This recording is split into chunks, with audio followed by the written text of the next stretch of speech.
Follow the money. That's what I always say. You always follow the money. Yeah. This is Follow the Money with Mitch Moss and Paulie Howard on VSiN.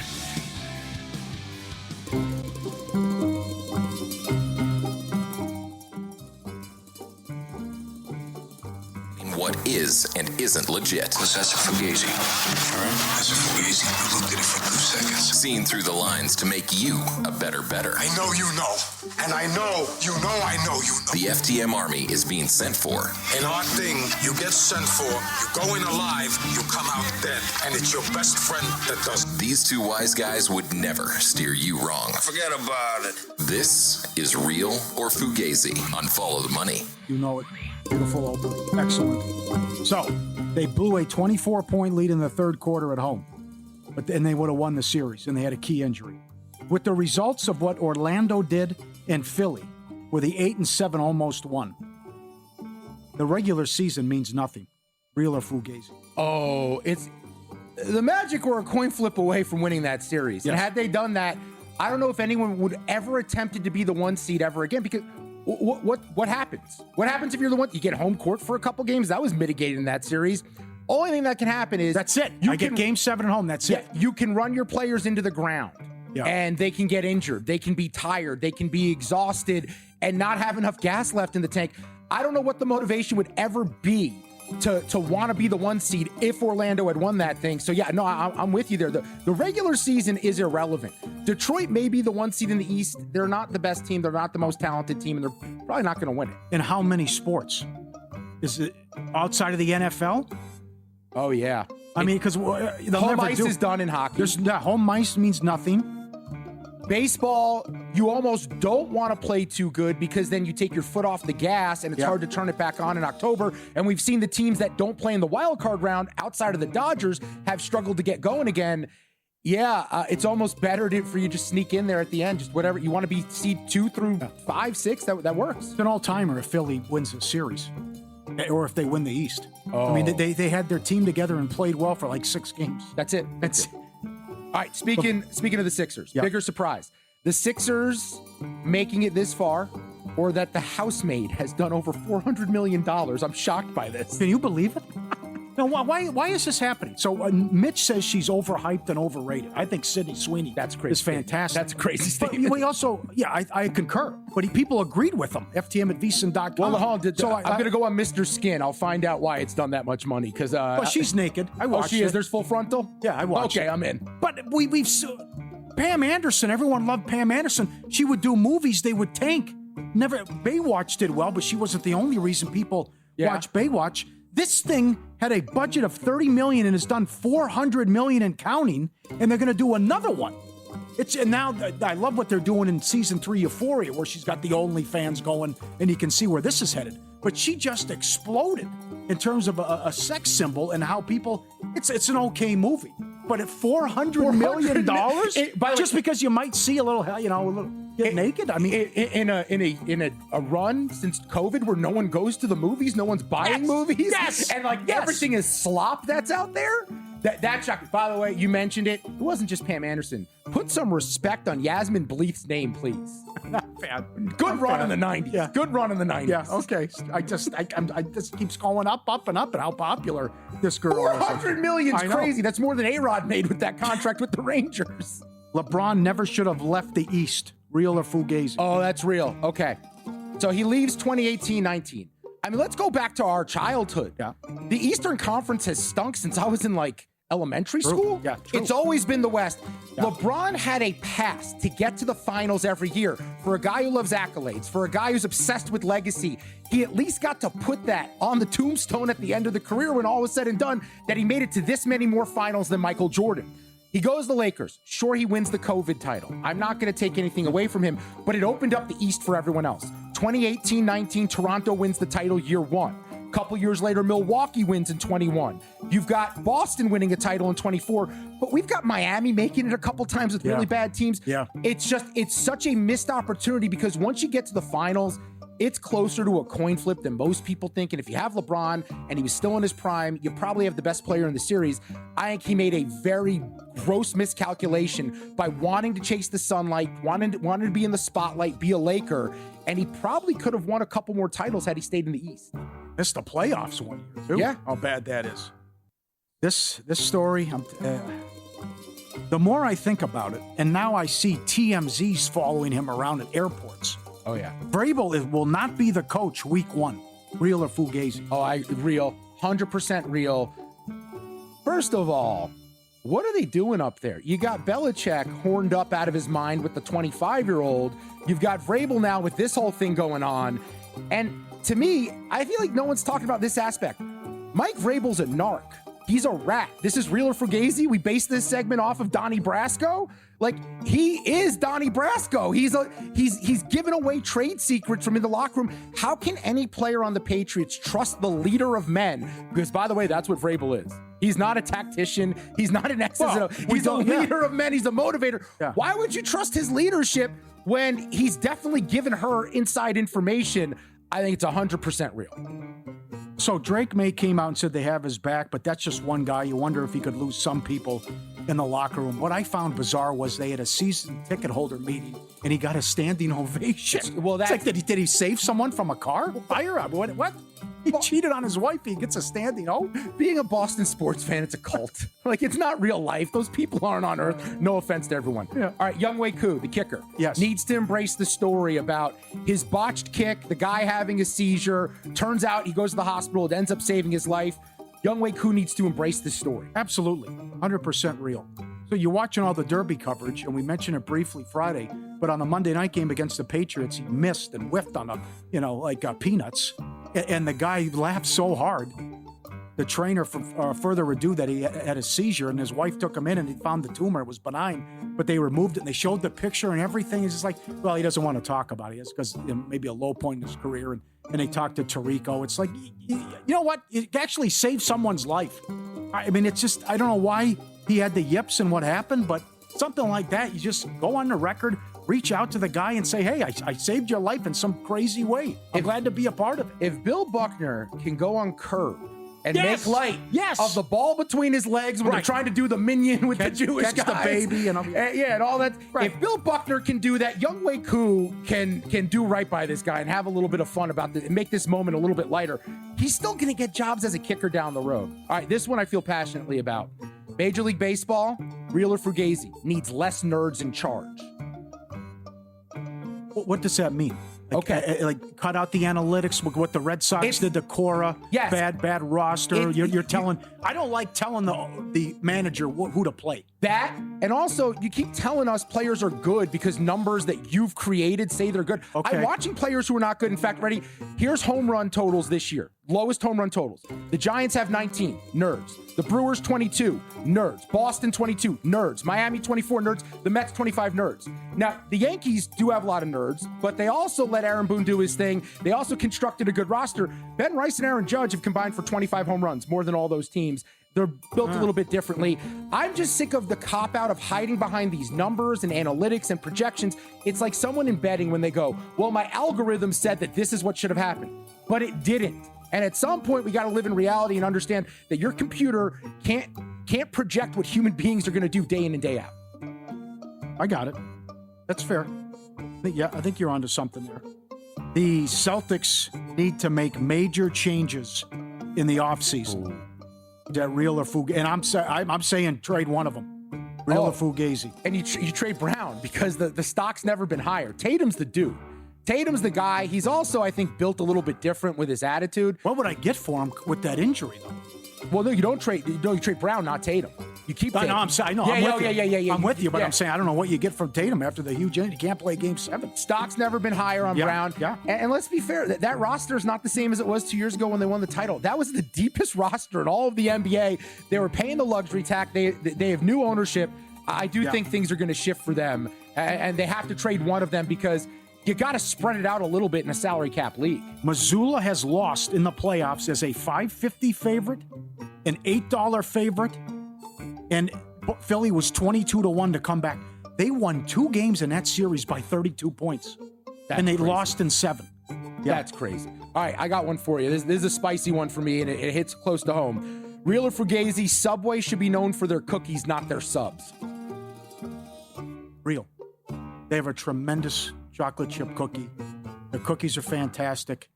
I don't know what's happened. White chocolate. I know you used to have the $5 foot long and things have changed, but this is calm down. The bread, it's too much bread. It's not even that. One, the cookies are great. The white chocolate macadamia, 10 out of 10. But more important, in college, I lived on the $5 footlong. Now, I ate two of them at a time, so it was $10, but you get my point. And I feel like an old man talking about when movies and hot dogs cost a nickel, but it's like $20 for a Subway sandwich. I can go get real food for that price versus what they're doing. Did you know that Subway in foreign countries, their bread has to be listed as dessert because it has so many additives in it. It's not even real bread. So I just think it's a real fall off for Subway. The one thing you had going is you had a value, especially in your sandwiches. Now to me, if I'm going to Subway, I want the cookies. I don't want the sandwich. Have you ever ordered the chips? There's like 10 of them in there. It's all air.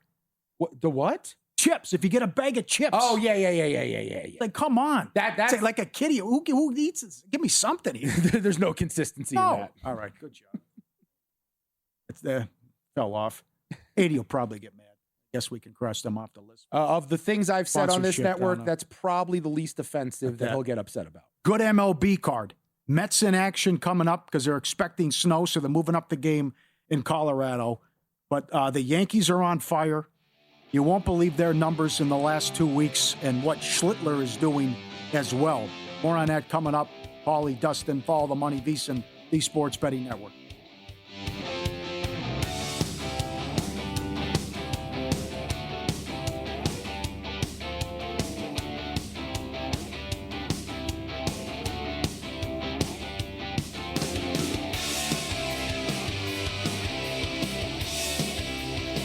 Let me get your attention real quick, podcast listeners. I've got something for you that almost feels too good to be true. First, credit where credit's due. If you're listening to this podcast, you're already leveling up your betting game. You're riding along with our best bets and top angles. And when there's a good game on, you're getting involved with a few props and alt markets as well. There's one more layer if you really want to step things up, and that's VSiN Pro. I've mentioned it before, but things are only getting better for our pro subscribers. We just rolled out our MLB prop projections, breaking down some of the best edges across strikeouts, hits, home runs, and more. And that's on top of everything else pro subscribers already get, including public betting splits, expert picks, and betting guides across the sports calendar. If you haven't tried it yet, stop sleeping on it. You can get your first month just $9.99 or save big with promo code POD26 on the annual subscription. Hit the link in the description and start cashing in with VSiN Pro. All right, back to the show.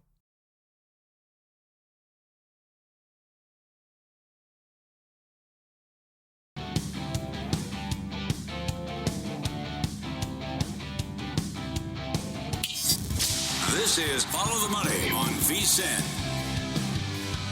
Man City was down 3-1 in the 82nd minute. They scored in the 83rd and the 97th minute to get the draw. But that's big news in the Premier League. Arsenal now $6 to win the Premier League after the draw with Everton and Man City. We'll get to the Scooble news in half an hour. What does that mean for Cy Young and awards? He'll undergo surgery on his elbow. But good card today in MLB. The story is some of the aces going. Soriano with the ERA of 0.84. Schlittler, 1.51. Martin, 1.70. And some good pitchers going, especially what Cam's done. But we start with the Yankees, who have won 13 of their last 15. Outscored their opponents 94-39 during that stretch. You mentioned Rice earlier, and most home runs and fewest allowed. And they've won 8 in a row against Baltimore. And we still don't even have Rodon and Garrett Cole back. You'll expand on that coming up. Cam is 4th in ERA, 1st in FIP, number 1 in walk to strikeout ratio. It's incredible what he's doing. I like him. Sick numbers. I like his K prop tonight over 6.5. I thought it was going to be 7.5. It feels like maybe the market's a little bit slow still on him. He's cleared 6.5, 5 of 7 starts. He had 9 and 6 against the Orioles last year in 2 starts. The 9 Ks was at home at Yankee Stadium.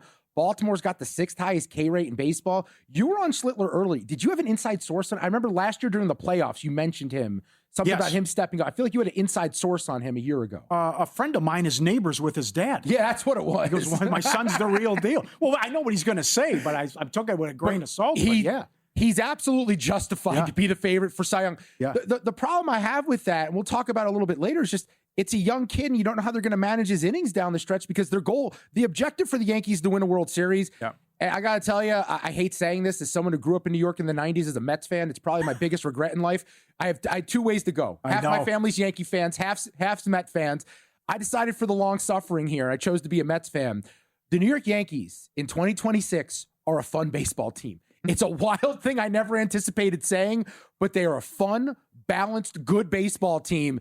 They're the only hope that you have to take down the Dodgers in the World Series. Yep. Plus 65 run differential. And still would get these 2 aces back, but it's early, but they can't run away from Tampa. How about this story? Tampa has won 9 of 10, and 10 games in a row, they've allowed 3 earned runs or fewer.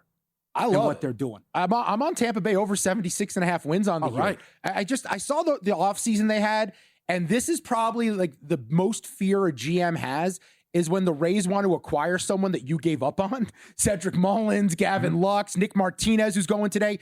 Nick Martinez has been awesome this year. He pitches to contact. Top 5 in ERA. He doesn't strike guys out. Yeah. But the second he became a Ray, I said, you know what? Tampa Bay's going to maximize him, either turn him into something and potentially trade him or hold on to him and make a run at some point. Maybe they do make the playoffs, but they went out and added Steven Matz. He's been very good for them. Everyone knows that guy had a big arm for all this time. He was with the Mets and the Cardinals and all that. Tampa Bay, they just know how to find a diamond in the rough, polish these turds, and figure out how to win with them. So I refuse to bet these Tampa Bay Rays, but at some point, you have to imagine they have to fall off just a little bit here. Yep. So Martinez is $1.25 in this one, total of 8 against the Blue Jays. Do we come back with the Phillies again? 5-1 with Mattingly, although Junk hasn't allowed a run in 11 innings.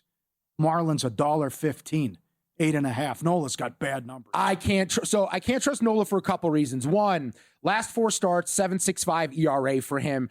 He also hasn't been that great against Miami the last few starts. I want to say it was 4 earned runs and 3 earned runs the last couple times around. I think Miami's pesky, man. I think Miami's going to give him some issues. I kind of like their team total over 4.5 today at home. Obviously, you're betting a home team. You're betting the team total to get one last at bat if they're winning at the end. But I don't think Nola has it, and I think Miami could potentially put up some runs on the board. Are you concerned about Soriano's last 2 starts? Yes, and so decent start 2 times ago. Gets through it unscathed with nothing allowed. Strikeouts were down. And then last start against the White Sox, he wasn't good either. Now he gets the White Sox a second time. Does he make the adjustments? I think this is going to be critical if he's going to be live here in the Cy Young conversation. But 3 earned last time around, 6 strikeouts. The start before that against Toronto, he really struggled with them, but somehow didn't allow a run. I'm on Davis Martin, man. I think Davis Martin and the White Sox.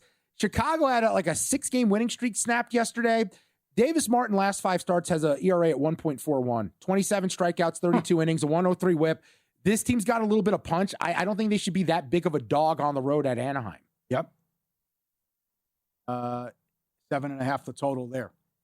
How about your Mets? They're playing at 2 in 20 minutes. I hate them. They got swept by the Rockies. Now they're in Colorado, and the Mets are $1.40. Good job by Colorado.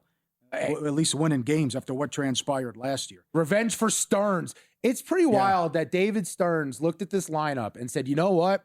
Last year, you know why they didn't make the playoffs? They didn't have starting pitching. So I'm going to tear the whole lineup down and start from scratch. That's what they did. And the lineup they're throwing out there with the injuries, it's abysmal. Like, you had to move Bo Bichette back to shortstop. Lindor's not playing. He's on the IL. Who knows when he returns here? Luckily, Vientos has a little bit of pop. Here's what I did with this game. Although I kind of think Shigano, who's plus $1.10 at home, he doesn't miss a lot of bats. I do think Colorado's live here again. The Mets are going with a bullpen game. They're throwing Brazoban at the beginning. Yep. They could be really up against it. Shigano, who's been really good for Colorado since coming over there this year, I'm instead going to go with a player prop. I'm going to hope that Bo Bichette's numbers, because lifetime, pretty good against Shigano. He's 3 of 4 against him, and righties are hitting 254, 3 homers against him this season. I like Bo Bichette over 2.5 hits, runs, and RBI at -115. Took a little sprinkle to hit a homer at +630. We're in Coors Field, early start time. Let's get a hold of one, get it out there in the wind, and let it blow out. It's May 4th. They're 12.5 back. Boston's 10 back. And they've lost, they can't hit either. And they 8 runs in their last 4 games. But I updated this. I put it on Twitter at Dustin Sweetelson. So May the 4th be with you, by the way. On this date last year, Toronto was 2 games below 500. They won the pennant. The Mets were 22-13. They didn't make the playoffs. They had the second best record in baseball. Milwaukee was 17-18, a game below 500. They made the NLCS. Houston was a game over 500. They made the playoffs. Boston was 500. They made the playoffs. Cincinnati, 1 game over 500, still made the playoffs. There's a lot of baseball left. For someone to fade, for someone to pick it up, would you buy the Mets? Or how about this? Oh, I want to say they're about plus $1.40 to make the playoffs. Why can't Toronto go on a run again? I could see. They're getting healthier with the pitching. Bieber's returning. They just got Savage back. They should get healthier with some of these bats returning to the lineup. Toronto would be my team to buy to make the postseason right now. Sounds good. With you. How about the Cubbies? They've won 11 in a row at home. 5-1 in the Cabrera starts. 2-10 against the Reds, and now the Reds have lost some games here. 11.5 the total. Well, that's because the wind is blowing. The other day, I know it was crazy. Today, it's blowing out 17-mile-an-hour winds to right center. So I wanted to think about taking Cincinnati at plus $1.95. I can't do that. I did do a couple home run props in this game just because with the wind funneling out to right center, Cabrera has not looked really all that good. I think he was severely overrated. And Owen Casey, the kid who Miami acquired for him, is going to end up being the better player in that deal. But I like Ellie De La Cruz, 3.5 to 1 to hit a homer. And I went with Nathaniel Lau to hit a homer. I think it's plus 470. If you want to go hits, runs, RBI for Lau, I don't hate that either. He is mashing right-handed pitching this year. And you got a good chance with the wind blowing out at Wrigley to do something big. Yep. De La Cruz got good numbers against him as well. Yep. Solid. I like the Padres. $1.30 against the Giants. They're throwing McDonald. They've won 8 of 10 in San Francisco. The Giants are last in runs scored. They're 13-21. Chapman's 0 for his last 17. Devers hasn't gone deep, 21. San Diego's good. I should mention, because I watched the show, I do have 100 to 1 on Mason Miller, like you guys have. Oh, that Eddie, you were live on the air with the pick the ball up. Yelling, it's a foul ball. We call it a fair ball, and somebody's getting dinged for those runs. I want to remind the voters about that situation at the end of the year. But San Diego, Vasquez has been really good. Another guy who doesn't miss bats, but has been really good this year for them. Giants called up 2 prospects overnight. 2 of their top prospects. That's how desperate for runs they are. This Vitello thing's not working out. I'm not sure it's all his fault, but that's a team that I cannot bet any way, shape, or form. Feels like a short price for San Diego on the road with the better pitcher. Yep. We'll get back to the Dodgers issues. They can't hit. And Atlanta, a dog. Even though they're 25-10, they're also 9-2. I'm on Atlanta. They haven't lost a series all year. I got plus $1.40 last night on cashing out. It's now plus 119. I still think Logan Gilbert's good. Don't get me. I have a ticket on him to win the Cy Young. I love his stuff, but Atlanta's going to score. Is Seattle going to score? Do we ever know if they're going to score runs? Right. Cy Young and futures talk coming up in light of the big news with Skubal in 10 minutes. Smarter bets start here and last all year long with VSiN Pro. Limited time. Get the annual subscription. Normally $240 for just $199. When you sign up today, we'll throw in 2 extra months free. 14 months of VSiN Pro. Less than 50 cents a day with code PRO. Every best bet, every host, every guest, doesn't matter the sport. Nigel did a great job with the soccer. 24/7 video, full show replays. VSiN.com/subscribe. Code PRO. We go out to the Garden up next. Brian Mahoney, Knicks, Sixers. Will we see the Twin Towers tonight?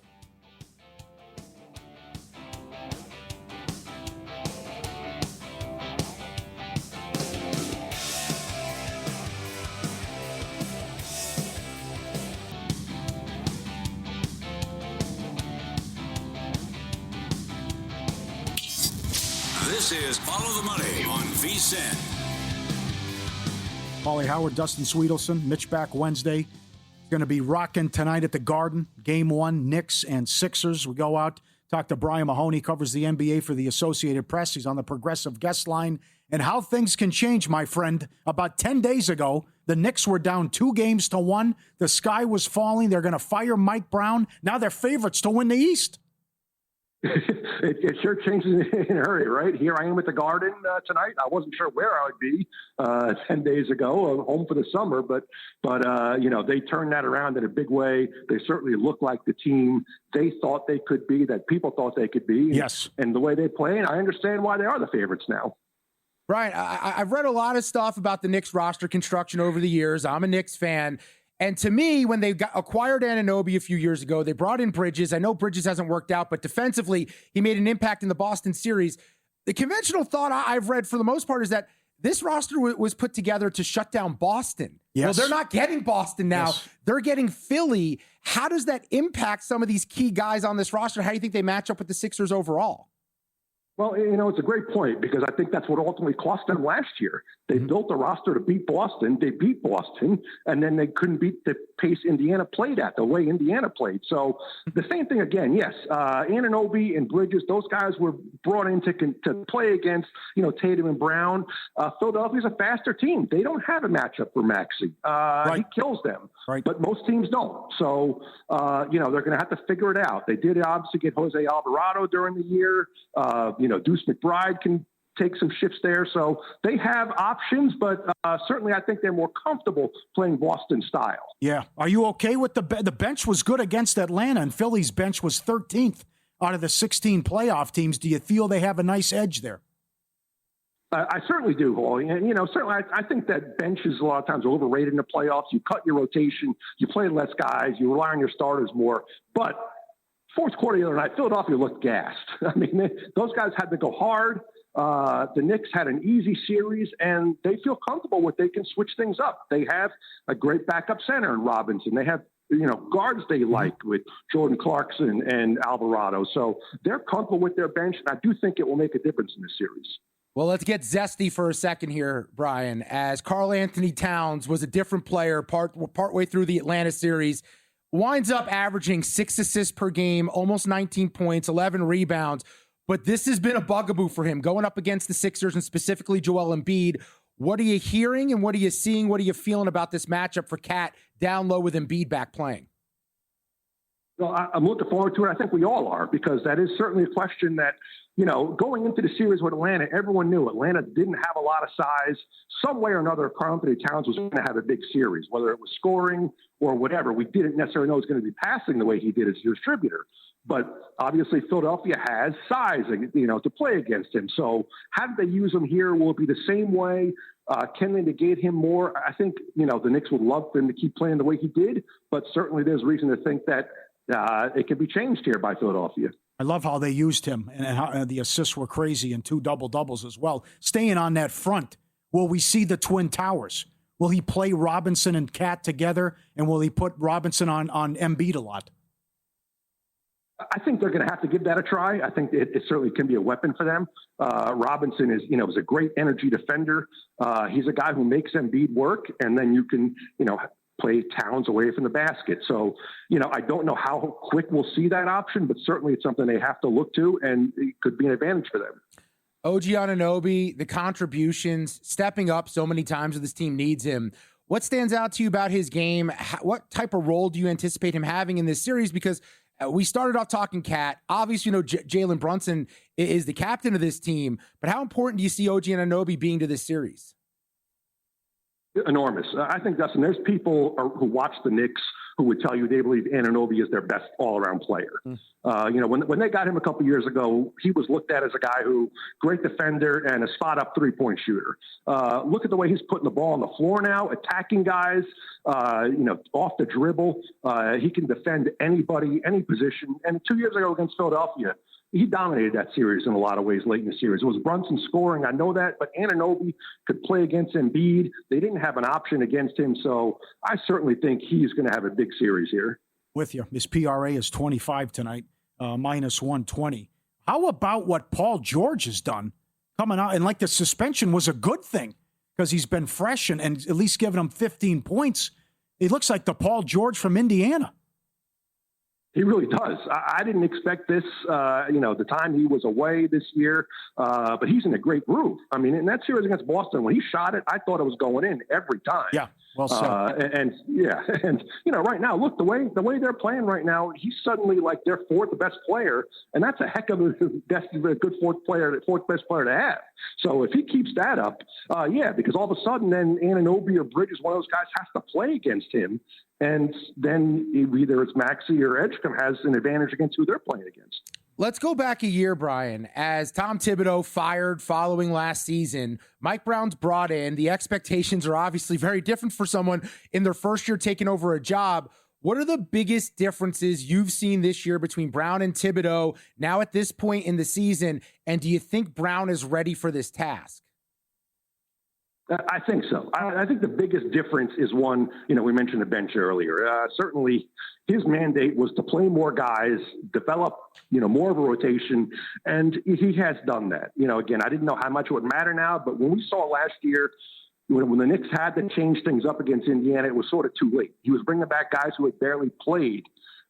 Certainly now, with the way Mike Brown has done it, he had at one point not played Jordan Clarkson. He brought him back into the rotation. He's playing great. McBride, Alvarado, whatever combination he wants to go to, he feels comfortable doing. And last year, that was not an option for the Knicks. He had to ride his 5, 6, 7 best guys all the time. So the Knicks have done that. Brown has done that, and they do think it'll matter now. How about the feeling there that they think they're going to go to the finals now for the first time since '99, and they're the favorites to win the East? Is it Bedlam? There's a lot of confidence here, Paul. The Knicks sort of had it all year long. The fans lost it, during the season a couple times. Yes. The Knicks were just one of those teams that, in fairness to them too, they did, as we just talked about, have a new coach. They weren't supposed to go 70 wins when you're developing the system. But there were times when they just didn't look like they wanted to play. And, in that Atlanta series, they should have won that series much easier. They took the foot off the gas a couple times. But once they put it on, they have an incredibly high ceiling. And if they keep the foot on the grass, there's every reason to think they should be the best team in the East. Yeah. I thought you had an excellent tweet at the end of Game 6 that no one mentioned. Why did Atlanta lose and sit people on the final day of the regular season when they could have faced Cleveland? They might have gone to the conference finals. It was so confusing, Paul. I want to give Atlanta the benefit of the doubt and think they weren't necessarily trying to play the Knicks, that they just didn't maybe understand the tiebreakers, or that they thought, Orlando was going to beat Boston, or Boston wasn't playing all their guys. There were so many different scenarios that day, but if Atlanta had just played their guys and won the game, they would have stayed 5 and everything would have been fine. Yes. And I know people thought, okay, well, Cleveland's good too, whatever. But when you watch the way they matched up with the Knicks, why they thought that was a matchup that you should even take a chance of playing against, it's a massive mistake. I mean, they were just not able. Again, they won 2 games. They should have won maybe 1 at the most. So they're just a mistake Atlanta has to live with. And the defense was tremendous in the series. Josh Hart effectively took Jalen Johnson out of the series. You also had Bridges helping out there. They also limited CJ McCollum when it mattered at the end of that thing. The defense has been the 6th best in the league since January 1st. What do you attribute that shift for this team being since we flipped the calendar to the new year? All of a sudden, defense has improved. And who do you think is on Maxey? Who do you think's on Embiid? How do you think they handle that in this series? Well, I think they'll play Towns on Embiid for the most part, and obviously whenever Mitchell Robinson's in, he'll do that. Maxey's going to have to be everybody. They're going to have to play a lot of guys against him because, you watch the way he killed them early in the year. Look, you don't want to have to throw Mikal Bridges out there all the time. He's not that, he can defend a lot of guys, but that's not the kind of guy. There's not a lot of guys I've seen with the ball who are as fast as Maxey in all my years covering this. So they're going to have to put some guys out there. The good thing the Knicks do have, though, they have some very good individual defenders, and it's going to make your team defense better when you can bring a guy like Jose Alvarado off the bench for a little while who's fresh and just to play defense against a guy. That matters. So, I think they'll be able to sort of maybe wear Maxey down a little bit, but they're not going to contain him totally no matter what. Excellent job, my friend. Enjoy the game. Enjoy the series. We'll be talking soon. Appreciate it. Look forward to it. Thank you, guys. Take care. Right. Thanks, Brian. Brian Mahoney covers the NBA for the Associated Press. He on the Progressive guest line at Brian C. Mahoney on X. And boy, how things have changed. Go back a week ago. Skies falling in New York. Fire Brown. Celtics are going to run out the Sixers. They beat them by 32 twice. Orlando's up 3-1. I've been doing this dance all year, though, as a Knicks fan. I believed, then I didn't believe. I believed, I didn't believe. They're soft, they're tough, they're good, they're bad, they can shoot, they can score. It's too much Brunson, it's not enough Brunson. I've gone back and forth so many ways. I'm ready to get my heart broken in this series. It's right there. It's right there for you when you get to the finals. 0-10 against the top teams as well. Yep. It's another one. Yep. The big news today in Major League Baseball, Skubal has to have surgery on his left elbow. What that means for AEL Cy Young is coming up next.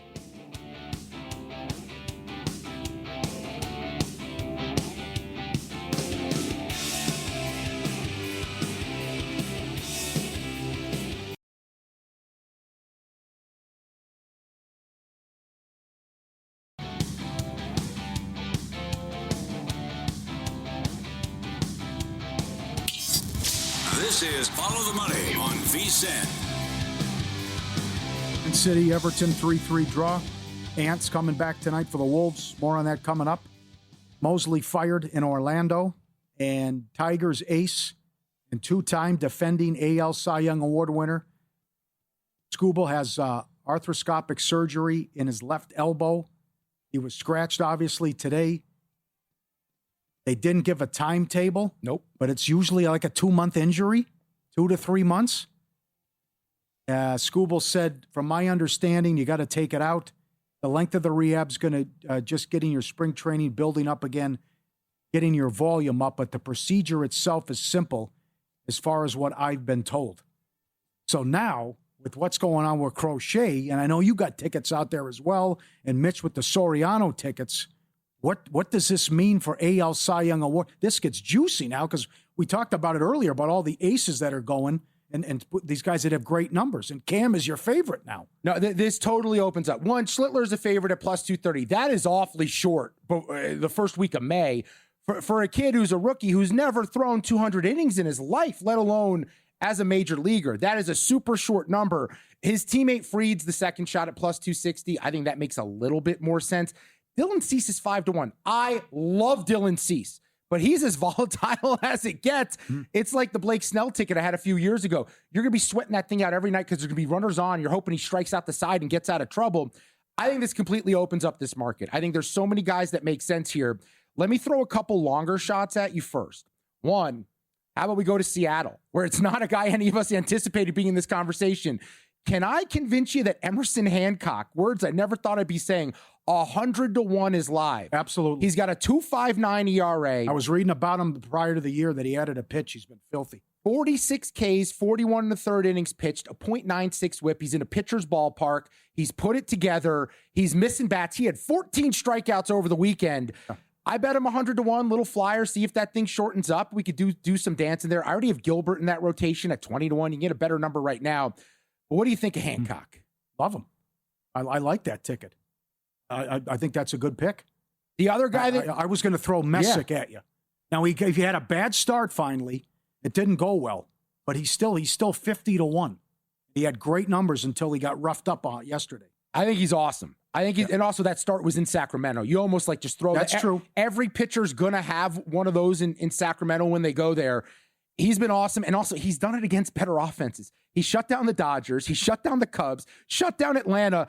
And he wasn't great, but he wasn't awful against Houston, who's made a living off killing lefties for years. Because those games are going to need to be pitching battles for Cleveland to win and stay in contention here, which that's another aspect of Skubal we can get into. The AL Central may have just opened up with him not available for a stretch. Yeah. I think that he makes sense, but I'll stay in that rotation. I'll give you Gavin Williams 25-1. I've got Gavin Williams from 40-1 a year ago. I don't think people realize what he did in the second half a season ago. He's been very good this year, 5-1, 2.70 ERA, 53 strikeouts in 43 and a third innings pitched. But in the second half of last year, he was one of the best pitchers in baseball. And I thought that would carry over into this year. So I bet him preseason at 40-1. He's still 25-1. Again, same deal as Messick. Going to need to be lower scoring games. Pitching is paramount. They do an awesome job developing these pitchers while they're under control and don't mind throwing them into the ground. I really like Gavin Williams as an option in this market that's completely open. With the Skubal news, Cam plus 230, as I mentioned. Cease 5-1. Soriano plus 550. Wu 10-1. DeGrom 13-1. What do you think about DeGrom? I like it, but Texas might be good, like real good to win that division. Texas could be playoff bound. Do they manage him down the stretch and limit his starts? And could that hurt his candidacy? Because, I mean, he's old. He's old for any terms here. 13-1, though, is pretty intriguing. He had an awesome year a season ago, but like, I lived this with DeGrom for a long time. You just never know when that injury's coming. At some point, he's going to go on the IL, and you just hope and pray it's not a long-term situation. I'm looking deeper down the board. And a lot of these guys people thought were going to be hot commodities coming into the year, like a Kyle Bradish, who was 40-1. He's longer. He doesn't look very good. Are we overthinking this? Does Crochet bounce back at 50-1, come back down the stretch and look awesome when he returns? That'd have to be a Blake Snell type thing. I mean, it's... I'll tell you, my favorite play preseason... He's going to have to be lights out. My favorite preseason play, and I bet him 16-1, was Cole Reagans. It hasn't quite been there. He's 40-1 now. I saw him 70-1 earlier today. But I think this kind of proves the point. This thing's wide open. Brian Woo's 10-1. Brian Woo has had some transgressions as well. There could be someone we're totally sleeping on, like maybe a Savage at 120-1. Someone that's going to come out of nowhere and just go on a heater. We just got to figure out who that is because it's anyone's ball game. Even Gossman at 25-1 might be a little bit underrated. Okay, you mentioned it earlier. What do you think of the AL Central now? Well, so a couple aspects here for Detroit. This concerns me. We don't know the timeline of Skubal. Also because, remember, there's a lockout coming. And I'm pretty sure Detroit, not that they weren't going to win the division, but if they got the right offer for Skubal maybe in the offseason, that's something that they would have thought about doing to rebuild their whole roster because they haven't given him an extension yet. But on their chances to win the division, they're plus $1.50. That feels a little bit off when they don't have the one key guy you're looking for in a playoff series. The whole objective for them is get 3 starts out of Skubal in a series. That's how you win. That's your recipe. Now you're relying on Framber and Casey Mize and Jack Flaherty a little bit more. The bullpen's already suspect. The offense is okay. It's not amazing. I think someone else is live to win this division, and I'll be stubborn here. I still think Kansas City at plus 380. They're finally playing well. Yeah, their best baseball's in front of them. I still think that they figure this thing out. They're probably the most balanced roster, but they've got bullpen issues too, and then we'll probably all just regret not betting Cleveland because they just do it every year. Yep. I will point out Bybee goes today. They've lost his last 6 starts and not given him any support in those starts as well. So how do you feel about your ticket on Okamoto for Rookie of the Year? So I just added that over the weekend. It got cut in half. I took 25-1 yesterday. I also took Connor Griffin at 11-1 on Friday or Saturday. That shortened up to 7.5-1. Patience was a virtue in that market because he was like plus 280 at the beginning of the season, which was absolutely absurd for a 19-year-old. I'll gladly take an 11-1 and just hope it works out for the best. But I was just looking at this market, and I have Murakami at, I want to say it's like 9-1, somewhere in that range. I have to go back and look. Did you bet most home runs? I didn't bet most home runs on him. But how about this? That is something. Murakami, I don't think it's a lock he wins American League Rookie of the Year. Here's why. I'm not sure he's in the American League at the end of this year. Here's my tinfoil hat. Nobody was willing to sign him. None of the contenders were willing to bring him in the offseason. Chicago said, how about you prove to everyone? We give you an audition, a platform in the majors to show us what you're made of. And he's done that, right? He's lived up to the billing that he's got crazy pop, and I don't think it's going anywhere. Chicago could trade him at the deadline leading into this lockout year next year, get a haul of prospects, send him to a contender that needs some power, needs a third baseman or a DH or something like that. What if he gets traded to the National League? But also, Okamoto's 3 home runs behind him. This guy's heating up for Toronto, plays his games in a dome, has way more protection in his lineup. If the power's there for Okamoto, with both these guys not really having great batting averages, I just think if he hits more home runs than Murakami, why wouldn't he be in the conversation for AL Rookie of the Year? Okay. And Cy Young, NL? Skeens 2-1? He's had a bad start again? I don't... Someone's going to have to explain this to me. How are we pricing him at that rate when he's barely got a few more Ks than innings pitched? I'm willing to give him the mulligan game 1 of the season with O'Neal Cruz missing that ball and it hurting his ERA. But I don't understand the pricing on Paul Skeens, which, by the way, why is National League Cy Young off the board at DraftKings right now? That is weird. Yeah. But I'm looking at that market. I think there's other options that you can look at a little bit deeper down the board. And Chris Sale is up there, but how can you bet on Sale knowing his injury past, where he can be knocked off at any point in time? Still want Ohtani? I have Ohtani 25-1. Okay. That was from the preseason. I still think he's in the mix because I love your Miller ticket. I think he wants to prove a point. I love the Mason Miller ticket. Right. I think Mason Miller, if he continues this, he can absolutely do it. And I don't mind Mizorowski at 20 to 1. He had the hamstring injury, left his last start. It's not his arm. His K rate is off the charts. And I think that's going to continue to him. If I'm betting anyone new in this market, it's Mizorowski at 20 to 1. Last now? Again, injuries. That's the only concern. Could McLean win it? He's been awesome, too. Does McLean get the old argument, well, his offense isn't helping him out. He has to be so pinpoint precise at 20 to 1. I think I'd rather Mizorowski because of the experience from last year under his belt. Okay. We're taking over Circa, largest sports book on June 13th from 1 to 5. NBA Finals, 3 World Cup matches, day baseball, open bar, all you can eat food. Hang with us. Sign up, vsin.com/beyond the booth. We'll be sweating games, and awesome that Adam Silver put a game on Saturday night for the finals. World Cup as well. Be a lot of fun here at Circa. Open bar, all you can eat food. vsin.com/beyond the booth. vsin.com/beyond the booth. Coming up next, the big news in the NBA and what this means with the series price and the game one. How about 13 to 1 now to almost plus 380 and 14.5 down to 8.5. We'll fill you in on what that is coming up on Follow the Money, VSiN, the Sports Betting Network, Sirius XM Channel 158.